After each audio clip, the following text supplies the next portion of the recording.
Well, United went ahead to win yesterday by 2 goals to 1. We beat the side of Brentford, and we're here to bring you the player ratings of this encounter of Man United 2, Brentford 1. And let's see close to 100 likes much on this video, and let's continue to obviously push to see that everything really gets on as planned. Rokan David is my name, and hope you guys are really having fun. Continue to subscribe so as not to miss out on stories that we do upload in here on a daily. Now let's start it off with Andre Onana.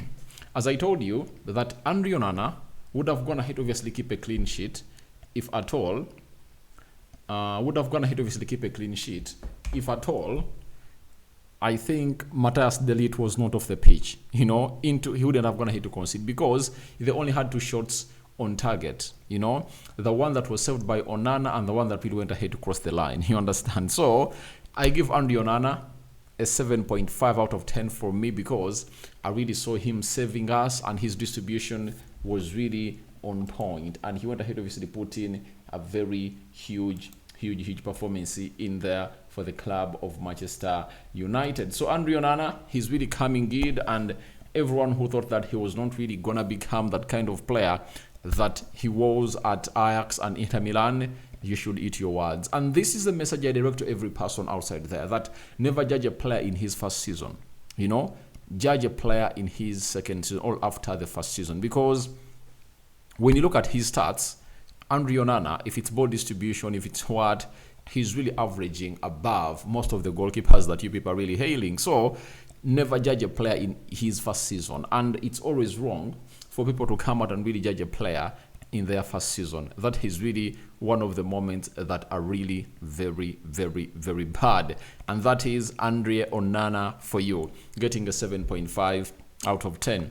We go to Diego Dallo, obviously. He really looked great into that beautiful game of football, and he went ahead to put in a very huge show down at the side of Old Trafford. And he made those runs, and I think the manager now knows exactly what we've always gone ahead to be talking about, that in most of these games, we've gone ahead to miss out on the services of Dallo, because when you play him off the left, service is limited, and the person you're playing in as a right back is not doing what Dallo gives us when he's really going in the offensive areas of the pitch. So all I want us to understand is Dallo should be played as a right back, and we're just waiting to see how Erik ten Hag is going to be fielding him in that game of Fenerbahce that you're going to be playing on Thursday.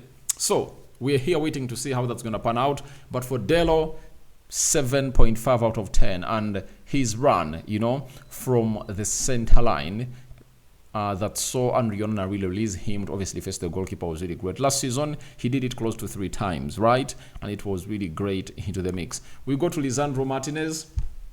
He was played as a left back, and now I give him a 7 out of 10. That is it. I think that's what he deserves as a left back. He went ahead to close down everything very, very well, and I really loved everything that he went ahead obviously put out in there. So that is the man known as Lisandro Martinez. I think he was responsible for that second goal. If at all you saw the way he made that interception, he passed that ball to Eriksson.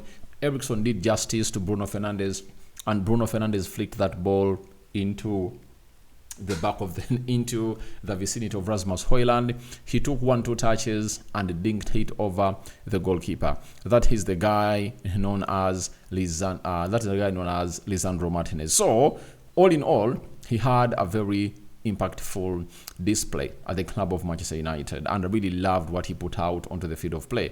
We go to the central defenders. Obviously, John Evans, 7.5 out of 10.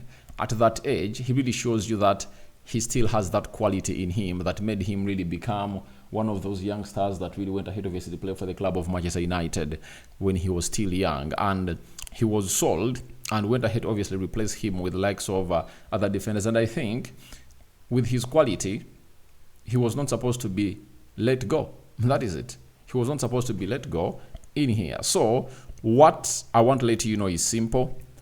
Evans, a 7.5 out of 10 for me was really great for him. We go to Matthias De Ligt.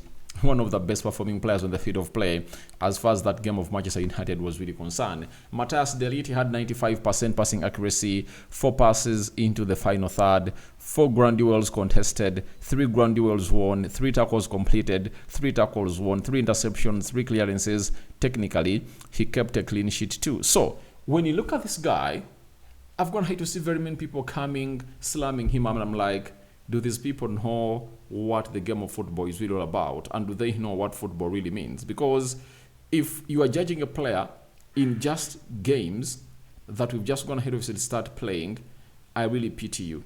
I really pity you because you're really doing disjustice to yourself. And as it stands right now, the side of Manchester United is really having that guy as one of the standout defenders that have gone ahead, obviously, do the needful and obviously keep our team up and running. And for everyone who has gone ahead to obviously not put respect to the guy's name, then those games, the game he played showed you how good he is. Even when he came on and playing against Aston Villa, looked great.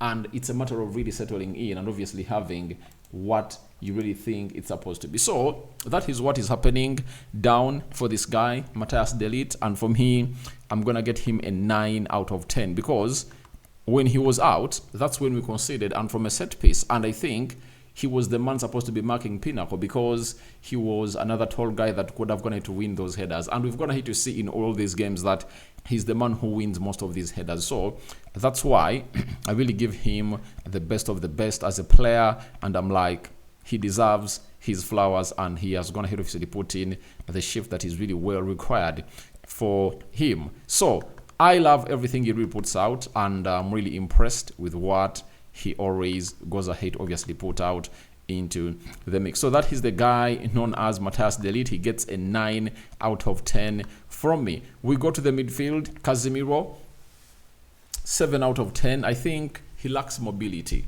You know, we lack mobility when you're really playing with Casemiro. And these are things that very many people will not come out and really tell you because a win obviously goes ahead, obviously cover lots of things. But for me, a win does not really blindfold me because that midfield looked very weak without the ball. You know, without the ball, that midfield looked very weak. And that's why I want a player called... I want a player called Manuel Ugarte to obviously start on Thursday. I want him to be in that midfield with Eriksen. I want to see him play alongside Eriksen because for him, he can really put in those mobile efforts and obviously run everything to where we want it to be. So, Casemiro, 7.5 out of 10. Then let's go to Eriksen. You know, this guy is really putting in a shift and is like, you are going to really add me a new contract, you know, because of the way I'm really performing. Now, yesterday he had 100% long pass accuracy, 98% passing accuracy, 5 passes into the final third, 5 defensive actions, 4 chances created, 1 foul won, and 1 shot. A smooth operator. Obviously, Eriksen, you know, when he got an injury in 2023 February that kept him out for like some 3 months, he had never gone ahead obviously become the same. Even last season, you saw him that he was really struggling, but this season, the manager has gone ahead obviously bring him on, and Eriksen is back to the Eriksen that went ahead obviously play for the club of Manchester United when he really came in here. You remember him very well. So Eriksen is that kind of player who has gone ahead obviously put in a shift every time they've gone ahead to bring him on. And this season, he's really flying high. You know, and one thing that people forgot about Eriksen, that he's responsible for the secondary assist for all the 2 goals that we created. He moves that ball to Marcus Rashford before Rashford really goes in for that back post cross, you know, all teasing ball that went ahead to find Garnacho and tapped it in the back of the net. He even goes ahead to obviously give in the secondary assist to Bruno Fernandes to obviously create the goal for Rasmus Højlund to make it to 1 for the club of Manchester United. So, Eriksen for me, 8.5 out of 10. That is it. And his consistency is really one of those that you will never at any one time really forget. So that is the guy known as Eriksson for you. From Eriksson, let's go to the other guy that played in the midfield, Bruno Fernandes.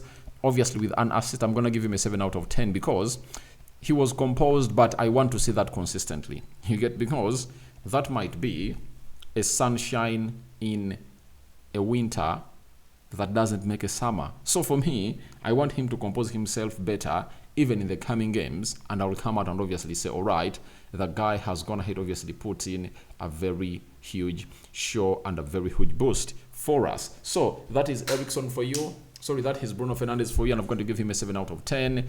Then let's go to Marcus Rashford with an assist. He had the most final passes, that were 5 for the club of Manchester United, and he was really up and running, and he gets an 8 out of 10. I'm giving him an 8 out of 10 because he was really unselfish, and he was really tracking back, to help the right back Dalot in this game, like he did when you're playing against Aston Villa.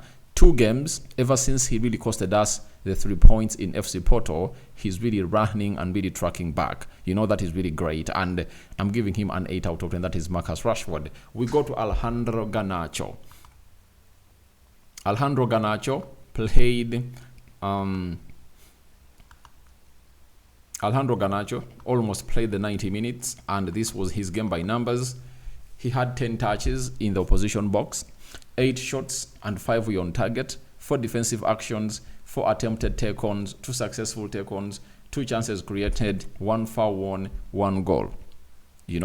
So viva Garnacho, and Garnacho went ahead, obviously put in a required shift altogether. So Garnacho now has 5 goals this season, and I think 2 assists, if at all I'm not mistaken. Are they 2?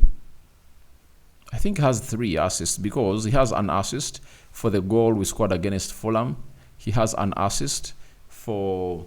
He had 2 assists when you're playing against Barnsley. Those are 3, and the rest of his are goals. Those are 8 goal involvements this season, and as I told you, Garnacho is on the verge of really hitting 20 goals this season, and I would love to see to it that he really does that. And in the Premier League, he's the only United player that has gone ahead to score 2 goals. You understand? So he deserves all the hails. And for me, he takes an 8.5 out of 10. So when you look at Garnacho, the people that are going to score goals, Zexi, Garnacho scored against Man City, Community Shield. Then Zexi came in through and scored against Fulham. Amadi Diallo scored against Brighton. Then we never scored in the game of Liverpool.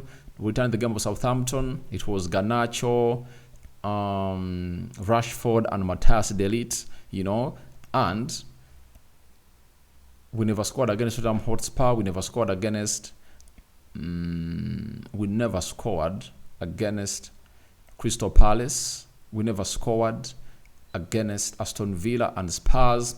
And yesterday, that's when we obviously went ahead to get a player to score our 2nd goal in a season. So that really looks great for the club of Manchester United, and I would love to see to it that everything is really being extended to the fullest. So Garnacho, 8.5 out of 10. And let's go to Mr. Rasmus Højlund. This guy really went ahead to obviously have a very huge game into the mix, and he went ahead obviously find himself with the link-up play, and he released other players, and I was one of those that was sure that he's really gonna score. If you watched the match preview and the match day live, I was like, this guy is really gonna score. And the good thing with him is that when he starts scoring goals, he never stops.